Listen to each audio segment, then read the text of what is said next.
Industry Insider coming to you from Alfred and Constance here in Brisbane. It's the day before Bigsound. It is the Monday. Bigsound starts tomorrow with music and design, and one of the panelists, keynote speakers, in conversation speakers, and photographer extraordinaire and all-round good guy, Kane Hibberd is joining us. How are you, my friend? I'm good. Well, that's quite a. There was a lot of words before my name there. Yeah. Well, you know, you've got to throw them in. Yeah. No, it's good. I'm feeling good. I'm excited.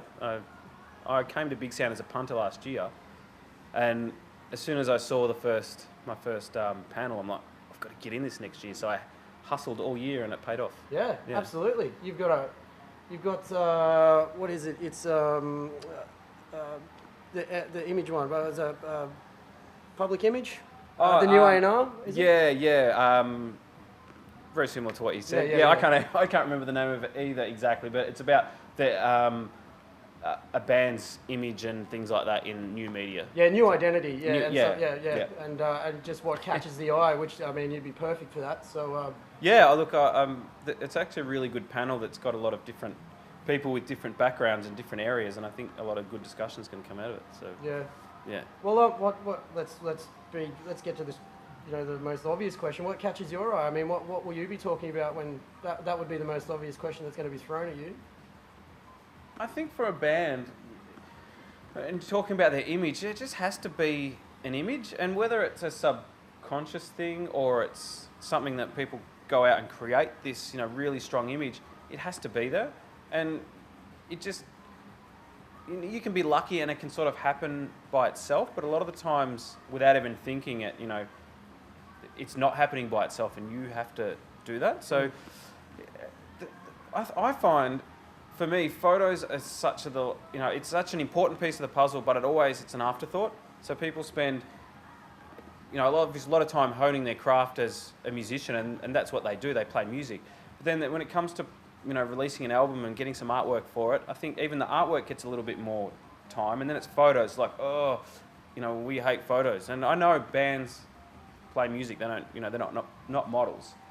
So it's kind of like, a lot of bands are uncomfortable with that, and they don't really like to do it, and they feel like, we're posing, or we're, So you've just got to work with people and create it, and it's a lot more important than you think, because if you've got, it's the image of you guys or of the band is a lot of the times the first thing people will see when they're reading about a new band. It'll be the image, and it's all a part of this big puzzle that hopefully the image, and whether it's something crazy or just the band being portrayed how they want to be portrayed, it's just got to do something to make you want to scroll down to listen to that SoundCloud link or go to the gig, or you're just not doing yourself any favors by having terrible imagery that people scroll down and look at it. It's like, oh, this doesn't doesn't do anything for me. Don't even want to click the link to go to the website. Yeah, and I'm not meaning that you have to be, good looking or have some crazy image. It just has to have something about it. And whether that's the way you're dressed, the location you're in, the concept around it, you need a photographer to take it. That's where a lot of bands fall down, is getting a friend to take a photo. And a lot of friends can take good photos, but I just think, I don't know, I can tell when someone's had a photographer take a photo and had a friend take a photo. Yeah. It's not the same. It doesn't have that moment. They haven't captured that, the essence of the band. Yeah. If that makes sense. Yeah, no, that makes absolute sense. I mean, there's a lot of bands out there. I know that photos are enemy number one for them. So. Yeah, and it's like you have to practice it, having your photo taken. Yeah. It's like you have to practice it, being a musician. A lot of people, if you're not comfortable with it, you have to, you'll get better with time. Don't be scared about it. Just practice with it. And, unfortunately, one of the things is, when you're starting off, if you work with bad photographers or you're getting your friends to take your photos, the imagery doesn't come out how you want it to, you're not off to a good start, and you're going to learn to hate it. Where if you can try and work with good people right from the start, who can help you understand how to take a good photo, what you need to do to make your imagery better, it's going to, the process should get easier as you get along in your career. It's interesting. I've often thought about that, and bands that you've probably seen that don't really take a good photo or don't like having their photos taken. Do you find that when you get down the road and you take a photo of them live, they're actually great photos because they're not really thinking about the shot? Yeah, look, that's, candid imagery is so hard to get, and I think it's a bit of a trend at the moment to get that candid imagery, and it's really hard to get. Sometimes you can nail it straight away, and other times you can spend hours trying to get, especially the more people in the band, the harder it is just to get a shot there. Everyone looks good. It's hard, but yet, bands are a lot more comfortable on stage, so that's where, I suppose you're more likely to get a more natural photo rather than then having to have a photo posed. Yeah. But then there's a way, there's ways around not having a photo too posy either. Yeah. It's, again, it's, it just depends on who you work with and how you go about it. Well, for photographers out there that are, starting out or getting to gigs, there's a lot of people out there that can get out and do the fast, louder stuff or take photos and get them to online publications. Have you got any, maybe not the tricks that has built your career, but have you got any sort of any advice as to far as what they can sort of start out doing to build a good photo? Well, I think you've got to look at what you're trying to achieve and what you want to do, and being a live photographer and being a portrait photographer are two totally different skill sets. You can be a great live photographer and be a horrible portrait photographer, and vice versa. So, I think if you want to get out there and shoot live music, you just have to get out there and shoot live music.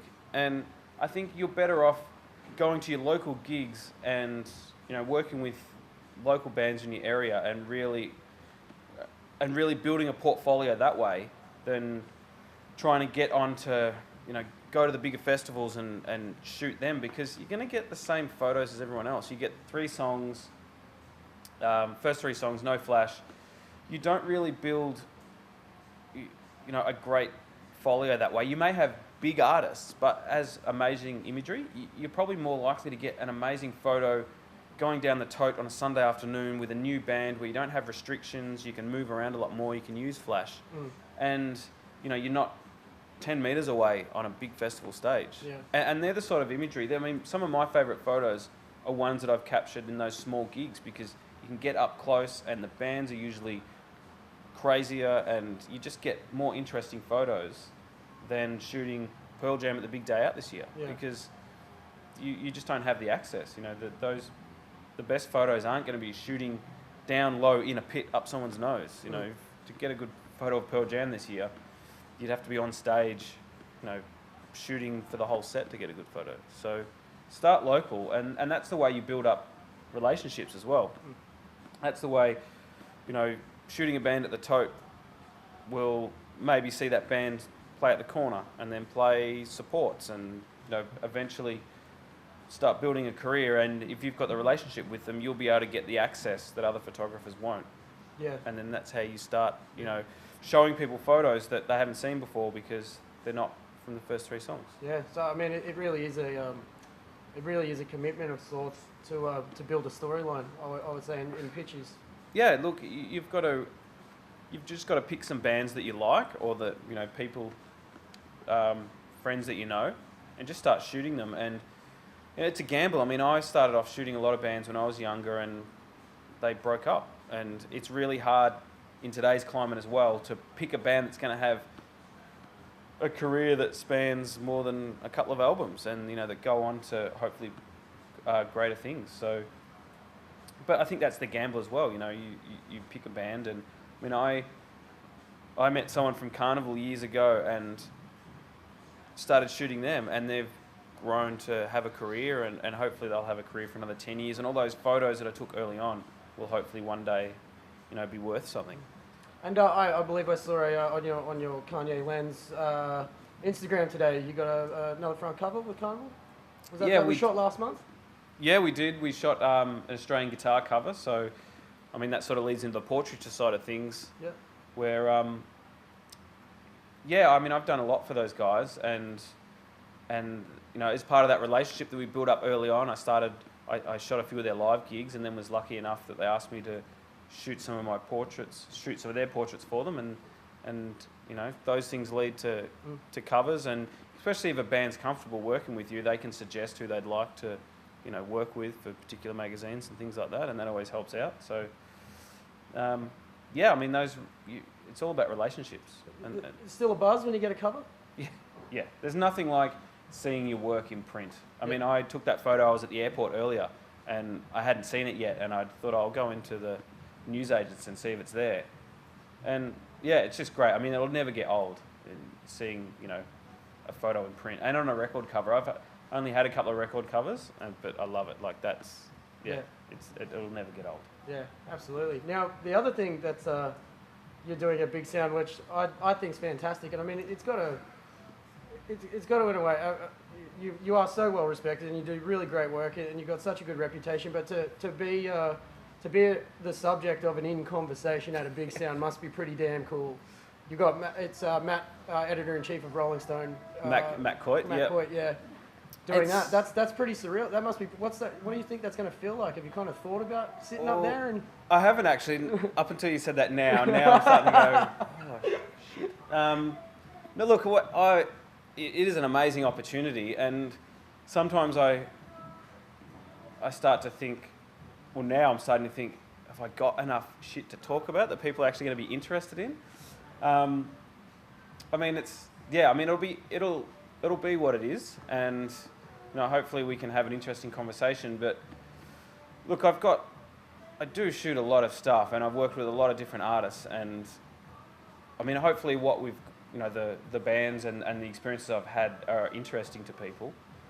And I mean, it's just great to be recognised. I mean, it's such a hard slog at times, and music photography is not really seen as a real art form, especially in Australia. I think internationally it's a little bit different, but I mean, yeah, to get the recognition from the music industry that that I'm working in is amazing. I mean, from the photography side of things, I can't get any recognition from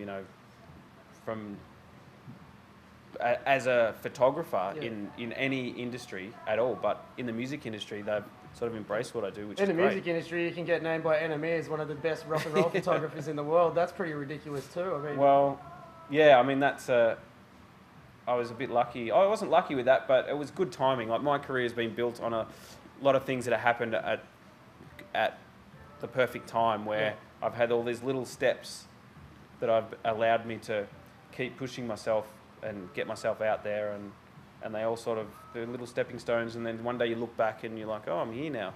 The NME competition for 2013 ended today, and I've entered it every year since that first year in 2010, but I didn't enter it this year because I just didn't have time. But yeah, I mean, that's an amazing competition. It's an amazing thing they do to represent all those people that are out there shooting live gigs and also portraiture.